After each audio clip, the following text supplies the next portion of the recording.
Macron ने Zelensky और Starmer से बात की है। यूक्रेन युद्ध पर तीनों के बीच चर्चा हुई है। रूस की आक्रामकता खत्म होनी चाहिए, ये मैक्रो कह रहे हैं। रूस को युद्ध विराम स्वीकार करना चाहिए। तो इस तरह से यूरोपीय देशों की भी नजर है इस पूरे युद्ध विराम पर, जो कुछ भी हो रहा है उस पर।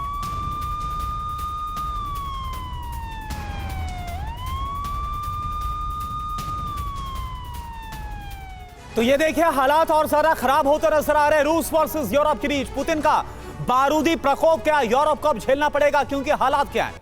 सबसे पहले आप जानिए फ्रांस के राष्ट्रपति क्या बोल रहे हैं। इमैनुअल मैक्रों की तरफ से क्या कहा गया। मैंने ज़ेलेंस्की और कीर स्टारमर से बकायदा चर्चा की है, यह उनकी तरफ से कहा गया।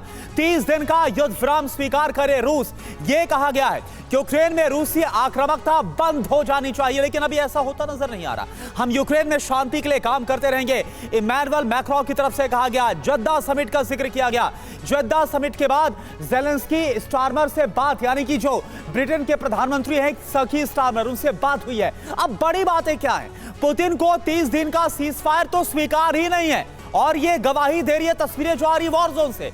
पुतिन को डर क्या है, सीजफायर की आड़ में यूक्रेन युद्ध की तैयारी करेगा और यूरोप कहीं इसका फायदा ना उठा ले, यूक्रेन को और ज्यादा मदद पहुंचाने में। एक और बड़ी खबर का रुख कर रहे हैं, यूक्रेन को क्रूज मिसाइल देगा जर्मनी टॉरस क्रूज मिसाइल दे सकता है। लंबी दूरी की मिसाइल है टॉरस क्रूज मिसाइल की आप देखिए रेंज कितनी है, 500 किलोमीटर की, यानी कि अगर इससे हमला होता है तो रूस के काफी अंदर घुसकर इससे प्रहार किया जा सकता है, विध्वंस मचाया जा सकता है।